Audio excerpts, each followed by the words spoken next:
अभिनंदन, आभार, आदर, नमस्कार। बहुत ही सुंदर यात्रा है अष्टावक्र जी के साथ राजा जनक की। पिछले एपिसोड में हमने दर्शक और दृष्टा के फर्क को समझा था। जो आज का सूत्र है बहुत ही खास है। मैं करता हूँ, अहम कर्ता इति। ऐसे अहंकार रूपी अत्यंत काले सर्प से दंशित हुआ तो व्यर्थ ही पीड़ित और परेशान हो रहा है। ये पीड़ा कोई बाहर से नहीं आती है। ये दुख जो हम झेलते हैं अपना ही निर्मित किया हुआ है। जितना बड़ा अहंकार उतनी ही बड़ी पीड़ा। घाव है अहंकार, जरा सी हवा का झोंका भी दर्द दे जाता है। निरअहंकारी व्यक्ति को दुखी करना असंभव है, अहंकारी व्यक्ति को सुखी करना असंभव है। अहंकारी व्यक्ति ने तय ही कर लिया है कि अब सुखी नहीं होना है, क्योंकि सुख आता है हाँ भाव से, स्वीकार भाव से, ये जानने से कि मैं क्या हूँ। एक बूंद हूँ सागर में, सागर की एक बूंद हूँ। सागर ही है, मेरा होना क्या है। जिस व्यक्ति को अपने ना होने की प्रतीति सघन होने लगती है, उतने ही सुख के अंबार उस पर बरसने लगते हैं। जो मिटा वो भर दिया जाता है, जिसने अकड़ दिखाई वो मिट जाता है। मैं करता नहीं हूँ, ऐसे विश्वास रूपी अमृत को पीकर तो सुखी हो। ऐसे भाव को अष्टावक्र अमृत कहते हैं। अहम न करता यदि, यही अमृत है। इसका एक अर्थ और भी समझिए। सिर्फ अहंकार मरता है, आप कभी नहीं मरते। इसलिए अहंकार मृत्यु है, विष है। और जिस दिन आपने ये जान लिया कि अहंकार है ही नहीं, बस मेरे भीतर परमात्मा ही है, उसका ही फैलाव, उसकी ही एक किरण, उसकी ही एक बूंद, फिर तुम्हारी कोई मृत्यु नहीं, फिर तुम अमृत हो।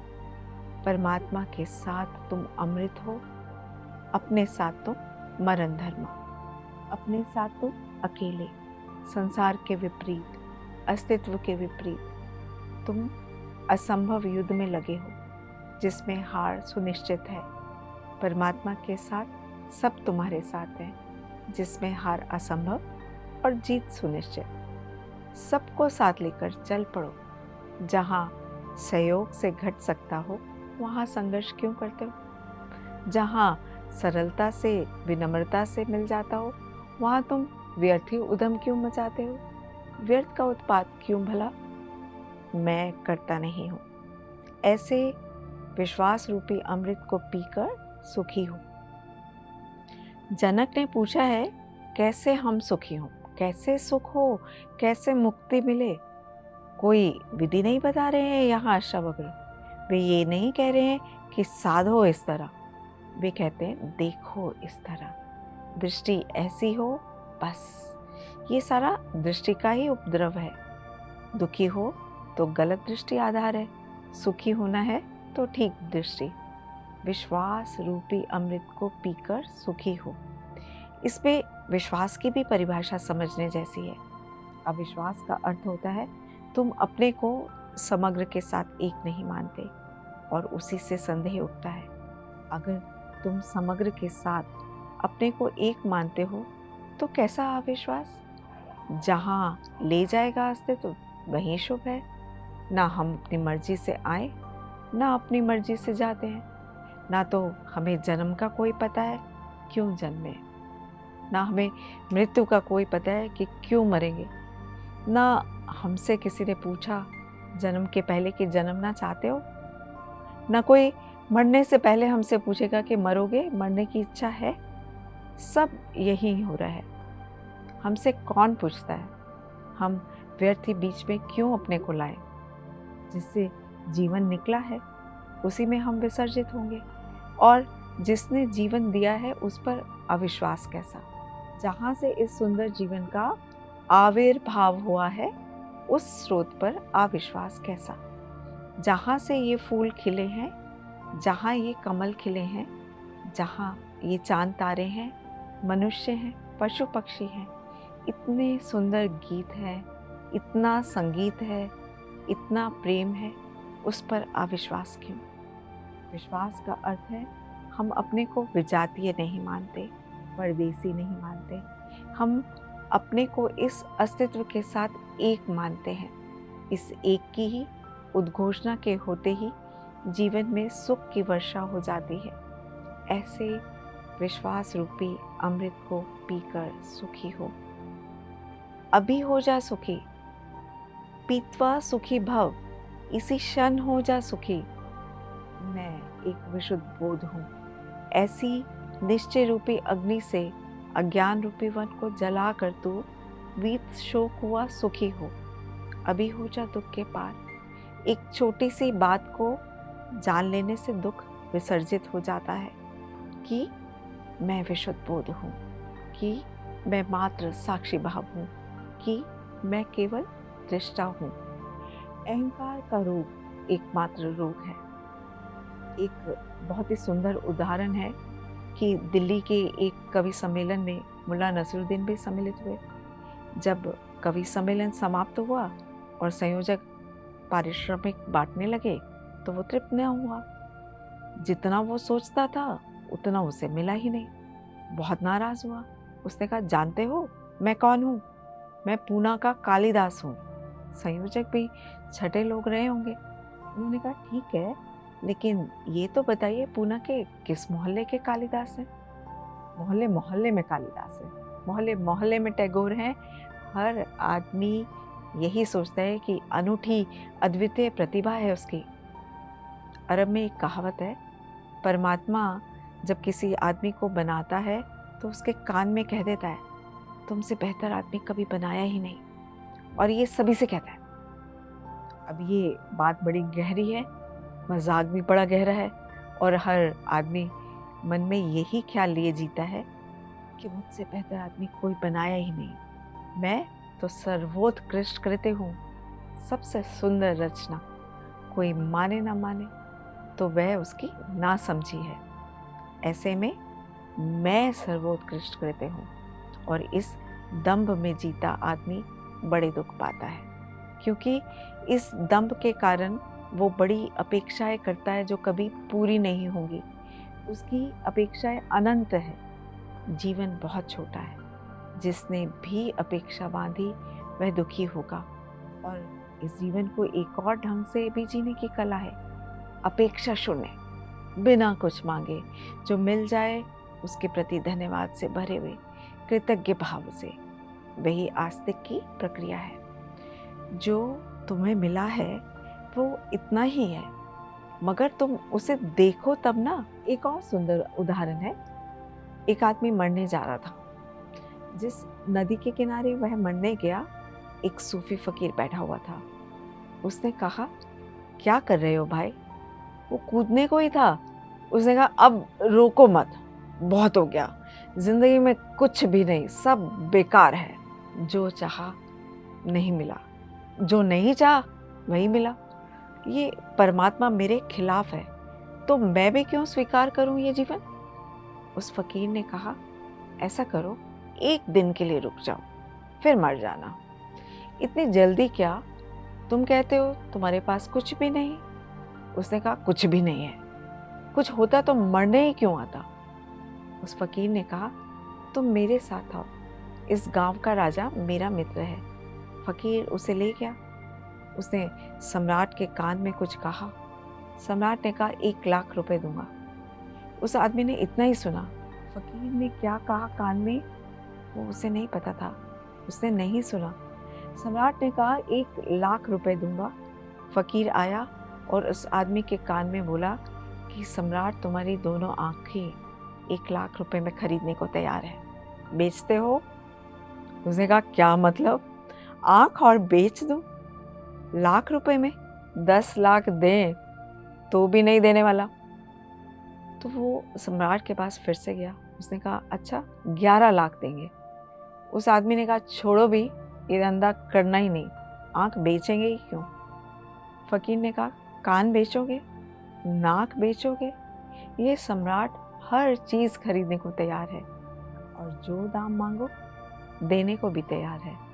उसने कहा, नहीं, ये धंधा हमें करना ही नहीं, बेचेंगे क्यों?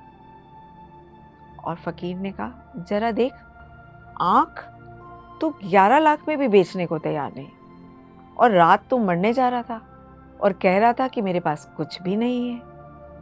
जो मिला है वो हमें दिखाई नहीं पड़ता। ज़रा इन आँखों का तो ख्याल करो, ये कैसा चमत्कार है। आँख चमड़ी से बनी है, चमड़ी का ही अंग है, लेकिन आँख देख पाती है, कैसी पारदर्शी है। असंभव संभव हुआ है। ये कान सुन पाते हैं संगीत को, पक्षियों के कलरव को, हवाओं के मरमर को, सागर के शोर को। ये कान सिर्फ चमड़ी और हड्डी से ही तो बने ना। ये चमत्कार तो देखो, तुम हो। ये इतना बड़ा चमत्कार है कि इससे बड़ा और कोई चमत्कार क्या तुम सोच सकते हो? इस हड्डी मांस मज्जा की देह में चैतन्य का दिया जल रहा है। जरा इस चैतन्य के दिए का मूल्य तो आंको। नहीं, लेकिन तुम्हारी तो इस पर कोई दृष्टि ही नहीं है। तुम कहते हो हमें 100 रुपए की नौकरी मिलनी चाहिए थी, 90 रुपए की मिली। मरेंगे, आत्महत्या कर लेंगे। कि होना चाहिए था मिनिस्टर, केवल डिप्टी मिनिस्टर ही हो पाए। नहीं जिएंगे। मकान बड़ा चाहिए था, छोटा मिला। अब कोई सार रहने का है ही नहीं। दिवाला निकल गया कि बैंक में खाता खाली हो गया। अब जीने में सार क्या है? कि एक स्त्री चाहिए थी, वो न मिली। कि एक पुरुष चाहता, वह न मिला। बस अब मरेंगे। जितना तुम चाहोगे उतना ही तुम्हारे जीवन में दुख होगा। चाहत जितना तुम देखोगे कि बिना चाहे कितना मिला है, अपूर्व तुम्हारे ऊपर बरसा है अकारण। तुमने कमाया क्या है? क्या थी कमाई तुम्हारी जिसके कारण तुम्हें जीवन मिले? क्या है तुम्हारा अर्जन जिसके कारण क्षण भर तुम सूरज की किरणों में नाचो, चांद तारों से बातें करो? क्या है कारण? क्या है तुम्हारा बल? क्या है प्रमाण तुम्हारे बल का कि हवाएं तुम्हें छुएं और तुम गुनगुनाओ, आनंद मग्न हो, कि ध्यान संभव हो सके? इसके लिए तुमने क्या किया है? यहाँ सब तुम्हें मिला है प्रसाद रूप, फिर भी तुम परेशान हो। फिर भी तुम कहे चले जाते हो, उदास हो। जरूर अहंकार का रोग खाए जा रहा है, यही सबको पकड़े हुए है। चलो एक और उदाहरण लेते हैं। एक परिवार के सभी सदस्य फिल्मों में काम करते थे। एक बार परिवार का मुखिया अपने पारिवारिक डॉक्टर के पास आया और बोला, डॉक्टर, मेरे बेटे को छूत की बीमारी है, स्कारलेट फीवर, और वह मानता है कि उसने घर की नौकरानी को चूमा है। आप घबराइए नहीं, डॉक्टर ने सलाह दी। जवानी में खून जोश मारता ही है। आप समझे नहीं डॉक्टर, वह आदमी बोला, और थोड़ा बेचैन होकर। सच बात यह है कि उसके बाद मैं भी उस लड़की को चूम चुका हूँ। तब तो मामला कुछ गड़बड़ नजर आता है। डॉक्टर ने स्वीकार किया। अभी क्या गड़बड़ है डॉक्टर साहब? उसके बाद मैं अपनी पत्नी को भी 2 बार चूम चुका हूँ। इतना सुनते ही डॉक्टर अपनी कुर्सी से उछलकर चिल्लाया, तब तो मारे गए। तब तो ये वाहियत बीमारी मुझे भी लग चुकी होगी। तो समझे आप, वो उनकी पत्नी को चूम चुके हैं। ऐसे ही बीमारी फैलती चली जाती है। अहंकार छूत की बीमारी है। जब बच्चा पैदा होता है तो कोई अहंकार नहीं होता, बिल्कुल निरअहकार निर्दोष होता है। खुली किताब की तरह, कुछ भी लिखावट नहीं होती, खाली किताब होता है। फिर धीरे धीरे अक्षर लिखे जाते हैं, फिर धीरे धीरे अहंकार निर्मित किया जाता है। माता पिता, परिवार, समाज, स्कूल, विश्वविद्यालय फिर उसके अहंकार को मजबूत करते चले जाते हैं। ये सारी प्रक्रिया हमारे शिक्षण की और संस्कार की, सभ्यता और संस्कृति की बस एक बीमारी को पैदा करती है, अहंकार को जमाती है। ये अहंकार फिर जीवन भर हमारे पीछे प्रेत की तरह लगा रहता है। अगर तुम धर्म का ठीक अर्थ समझना चाहो तो इतना ही है। समाज, संस्कृति, सभ्यता, ये सब तुम्हें जो बीमारी दे देते हैं, धर्म उस बीमारी की औषधि है और कुछ भी नहीं। धर्म समाज विरोधी है, सभ्यता विरोधी है, संस्कृति विरोधी है। धर्म बगावत है, क्रांति है। और धर्म की क्रांति का कुल अर्थ इतना ही है कि तुम्हें जो दे दिया है दूसरों ने, उसे किस भांति तुम्हें सिखाया जाए कि तुम उसे छोड़ दो, उसे पकड़ कर मत चलो। वही तुम्हारी पीड़ा है, वही तुम्हारा नर्क है। अहंकार के अतिरिक्त जीवन में और कोई बोझ नहीं है। अहंकार के अतिरिक्त कोई और बंधन जंजीर नहीं है। मैं एक विशुद्ध बोध हूँ। ऐसी निश्चय रूपी अग्नि से अज्ञान रूपी वन को जलाकर तू वीत शोक हो, सुखी हो। अहंकार का अर्थ है अपने चैतन्य को किसी और चीज से जोड़ लेना। एक आदमी कहता है कि मैं बुद्धिमान हूं, तो उसने बुद्धिमानी से अपने अहंकार को जोड़ लिया, तो उसकी चेतना अशुद्ध हो गई। अगर देखो तो दूध में कोई पानी मिला देता है तो हम कहते हैं ना कि दूध अशुद्ध हो गया। लेकिन अगर पानी मिलाने वाला ये कहे कि हमने तो बिल्कुल शुद्ध पानी मिलाया है, फिर तब भी तुम कहोगे अशुद्ध हो गया। शुद्ध पानी मिलाओ या अशुद्ध, ये थोड़े ही सवाल है। पानी मिलाया, इससे कोई फर्क नहीं पड़ता कि तुमने शुद्ध पानी मिलाया तो भी दूध तो अशुद्ध हो गया। और अगर गौर करो तो दूध ही अशुद्ध नहीं हुआ, पानी भी अशुद्ध हो गया। पानी और दूध दोनों शुद्ध थे, अलग अलग, मिलकर अशुद्ध हो गए। विपरीत और विजातीय और अन्य से मिला उपद्रव होता है। चैतन्य जैसे ही अपने से भिन्न से मिल जाता है, और तुम अगर ये कहो कि मैं बुद्धिमान, बुद्धि यंत्र है, उसका उपयोग करो, बुद्धिमान मत बनो, यही बुद्धिमानी है। बुद्धिमान मत बनो। तुमने कहा मैं बुद्धिमान, उपद्रव शुरू हो गया, दूध पानी से मिल गया। फिर तुम्हारी बुद्धि कितनी ही शुद्ध हो, इससे कोई फर्क नहीं पड़ता। तुमने कहा मैं चरित्रवान, दूध पानी से मिल गया। अब तुम्हारा चरित्र कितना ही शुद्ध हो, इससे कुछ फर्क नहीं पड़ता। दुष्चरित्र और सच्चरित्र दोनों के अहंकार होते हैं। एक पुरानी कहानी है जार के ज़माने की। रूस में साइबेरिया में 3 कैदी बंद थे। तीनों में सदा विवाद हुआ करता था कि कौन बड़ा अपराधी है, कौन ज़्यादा दिन से जेल भोग रहा है। जेल में अक्सर होता है ये, लोग वहाँ भी बड़ा चढ़ा कर बताते हैं। ऐसे नहीं कि तुम अपना बैंक बैलेंस बड़ा चढ़ा कर बताते हो और मेहमान आ जाते हैं तो घर में पड़ोस से फर्नीचर मंगा कर गलीचे बिछा देते हो, तुम ही धोखा देते हो। ऐसा नहीं है। ऐसा नहीं है कि तुम ही दूसरों को देखकर खूब जोर जोर से हरे राम करने लगते हो कि कोई आ जाए तो प्रार्थना लंबी हो जाती है, पूजा की घंटियाँ और जोर जोर से बजने लगती है, कोई ना आए तो जल्दी जल्दी निपटा देते हो। ऐसा तुम ही करते हो, ऐसा नहीं है।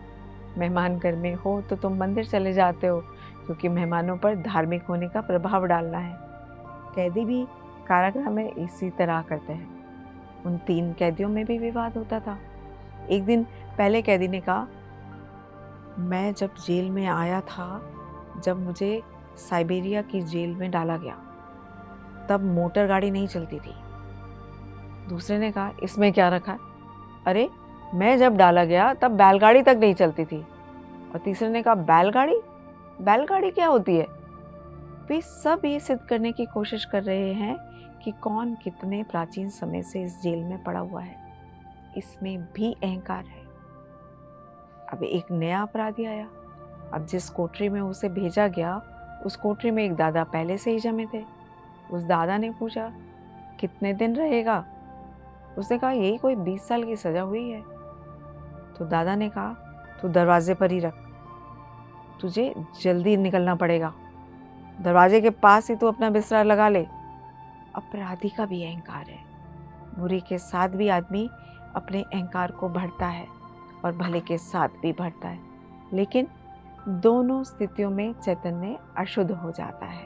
तो हमने यहाँ आज जाना कि चाहे भला भले के साथ हो या बुरा बुरे के साथ, बुरे के साथ भी आदमी अपने अहंकार को बढ़ता है और भले के साथ भी बढ़ता है, पर दोनों स्थितियों में चैतन्य अशुद्ध हो जाता है। तो अपने इस चैतन्य को कैसे सुंदर करें, कैसे शुद्ध करें, इसी के बारे में आगे जानकारी प्राप्त करेंगे हम अगले एपिसोड में।